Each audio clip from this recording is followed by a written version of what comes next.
اعوذ باللہ من الشیطان الرجیم بسم اللہ الرحمن الرحیم واعتصموا بحبل اللہ جمیعا ولا تفرقوا صدق اللہ العظیم۔ اور مضبوط پکڑو اللہ کی رسی کو جمیعاً تم سب کے سب، ولا تفرقوا اور آپس میں فرقہ فرقہ مت بنو، آپس میں پھوٹ مت ڈالو۔ یہ آیت کریمہ بھی پچھلی آیات کے ساتھ ہے، یعنی اصل مقصود مخاطب اوس اور خزرج کے مدینہ منورہ کے مسلمان ہیں۔ اللہ تعالیٰ فرما رہے ہیں کہ اللہ کی رسی کو مضبوطی سے تھامے رہو تم سب مل کر، اور آپس میں پارٹیاں نہ بناؤ، آپس میں گروہ نہ بناؤ، ایک دوسرے سے لڑائی جھگڑا نہ کرو۔ اب اللہ کی رسی سے کیا مراد ہے؟ اس میں مختلف اقوال ہیں۔ اکثر مفسرین کے نزدیک اللہ کی رسی سے مراد قرآن مجید ہے کہ قرآن مجید کو مضبوطی سے تھامے رہو، اور بعض حضرات کہتے ہیں کہ قرآن کے ساتھ حدیث شریف بھی ساتھ ہے، اس لیے کہ اللہ تعالیٰ نے خود فرما دیا کہ وما ينطق عن الهوى ان هو الا وحی یوحى، کہ آپ صلی اللہ علیہ وسلم جو کچھ بھی ارشاد فرماتے ہیں وہ وحی ہوتا ہے، لہٰذا جو آپ صلی اللہ علیہ وسلم کا فرمان ہے، آپ کا عمل ہے، وہ بھی حبل کے اندر شامل ہے۔ اور بعض مفسرین کہتے ہیں کہ اس سے مراد پورا دین ہے، اور یہی زیادہ بہتر ہے، یعنی اللہ کی رسی سے مراد دین اسلام ہے کہ دین اسلام کو مضبوطی سے تھامے رہو اور آپس کے اندر فرقہ بندی نہ کرو، فرقہ پرستی نہ کرو، فرقے نہ بناؤ۔ اب یہ فرقہ کسے کہتے ہیں اور فرقے کتنے ہیں، یہ بہت ہی لمبا تفصیلی سوال ہے جس کا جواب ایک مجلس میں، 2 میں، 3 میں دینا مشکل ہے۔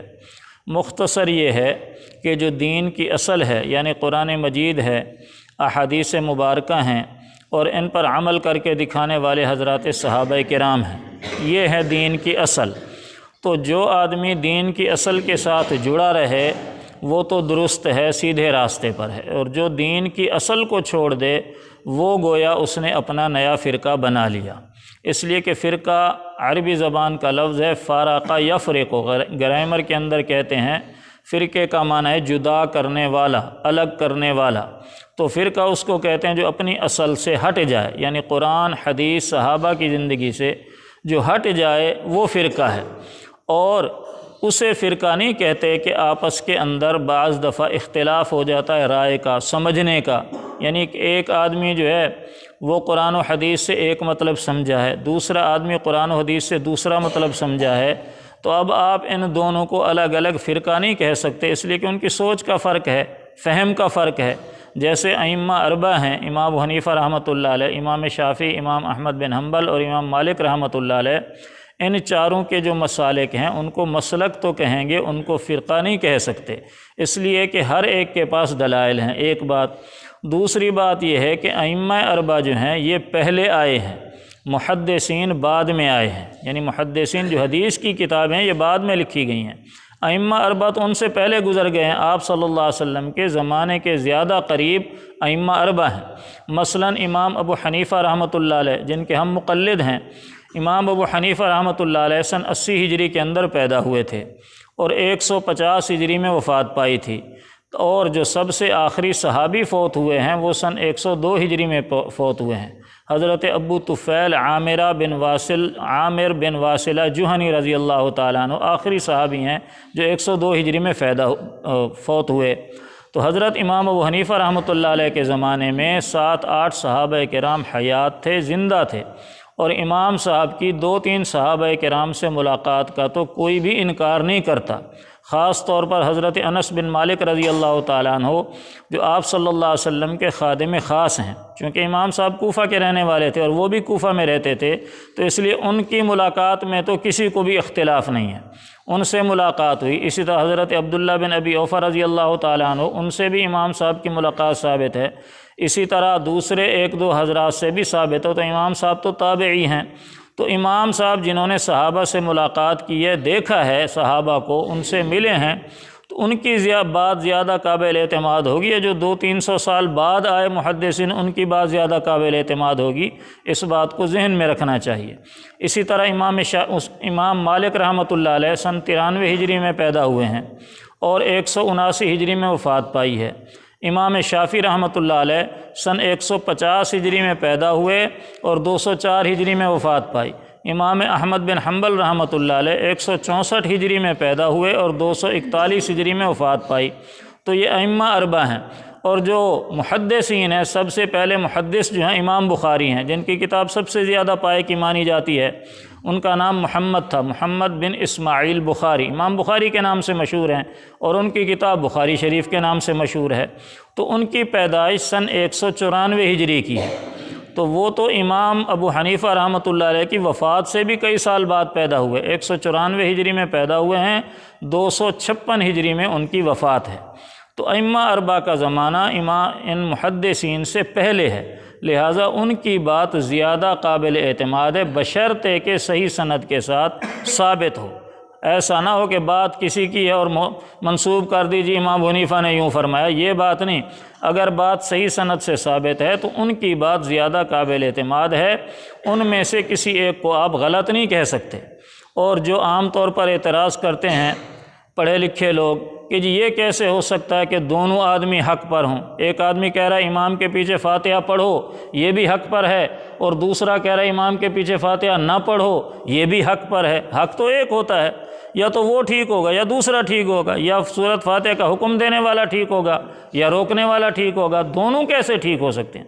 اب بظاہر یہ اعتراض سمجھ میں آتا ہے، لیکن حقیقت میں دونوں ہی ٹھیک ہیں، اس لیے کہ آپ دونوں میں سے کسی ایک کو غلط نہیں کہہ سکتے۔ اور اس کی مثال، بہترین مثال قرآن مجید کے اندر موجود ہے۔ بات لمبی ہو رہی ہے، میں ختم کرتا ہوں۔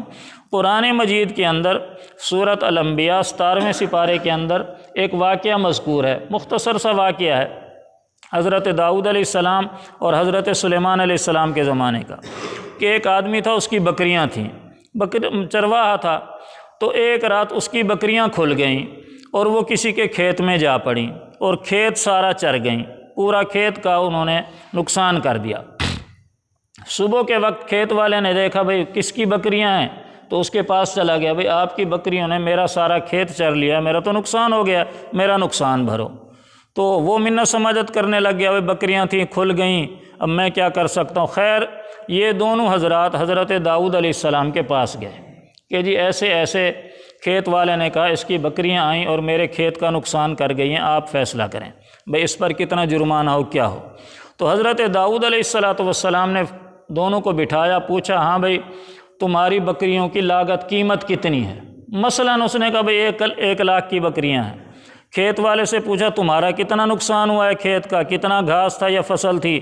تو اس نے اندازہ کیا تو وہ بھی 1,00,000 کا بنتا تھا۔ اب کھیت کی قیمت اور بکریوں کی قیمت برابر تھی، تو اور شرعاً اس میں کوئی حرج بھی نہیں۔ تو حضرت داؤد علیہ السلام نے یہ فیصلہ کیا کہ بکریاں کھیت والے کو دے دو، چونکہ تم نے اس کا 1,00,000 کا نقصان کیا ہے، اس کا کھیت بھی 1,00,000 کا ہے، تمہاری بکریاں بھی 1,00,000 کی ہیں، بکریاں کھیت والے کے حوالے کر دو۔ فیصلہ ہو گیا۔ اب اس میں بکری والے کا سراسر نقصان تھا، کھیت والے کا فائدہ تھا۔ بات ٹھیک تھی، فیصلہ ٹھیک ہے، فیصلے میں کوئی اختلاف نہیں ہے۔ میں یہ بات کر رہا ہوں کہ دو فیصلے الگ الگ ہوں تو دونوں حق پر ہو سکتے ہیں۔ اس کے بعد جب یہ دونوں جانے لگے تو باہر ایک ہی گھر تھا، باپ بیٹا ہیں، حضرت داؤد علیہ السلام باپ ہیں، حضرت سلیمان علیہ السلام ان کے بیٹے ہیں۔ تو بیٹا باہر صحن میں تھا یا باہر دروازے کے باہر کھڑے ہوں گے، تو پوچھا ہاں بھئی کیسے گئے تھے، کیا فیصلہ ہوا؟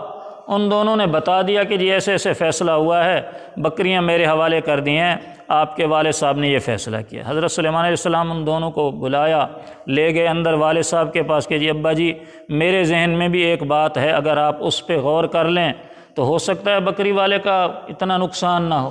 بھئی تمہارے ذہن میں کیا بات ہے؟ انہوں نے کہا میرے ذہن میں یہ بات ہے کہ یہ جو کھیت ہے یہ بکری والے کو دے دیں اور بکریاں کھیت والے کو دے دیں، اور کھیت والا بکریوں سے فائدہ اٹھائے، ان کا دودھ حاصل کرے، ان کی اون حاصل کرے، اور کھیت والا کھیت کی خدمت کرے، کھیت میں بیج ڈالے، پانی دے، کھاد دے، اس وقت کے حساب سے جو کچھ بھی تھا۔ جب کھیت اپنی اصل حالت پر آ جائے، جس حالت پر تھا، تو کھیت والے کو واپس کر دیں، بکریاں جو ہے بکری والے کو واپس کر دیں۔ اب اس میں دونوں کا بھلا تھا۔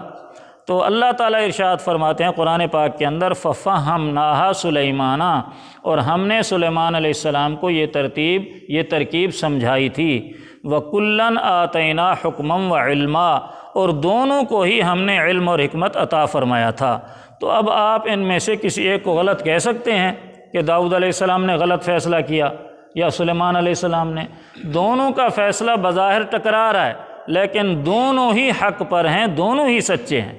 اسی طرح ائمہ اربعہ میں سے ٹھیک ہے بظاہر اختلاف نظر آتا ہے، لیکن کسی ایک کو آپ یوں نہیں کہہ سکتے کہ یہ غلط کہہ رہا ہے اور یہ صحیح کہہ رہا ہے۔ دونوں ہی ٹھیک ہوتے ہیں، دونوں ہی حق پر ہوتے ہیں، چاروں ہی حق پر ہیں اور چاروں ہی ٹھیک ہیں۔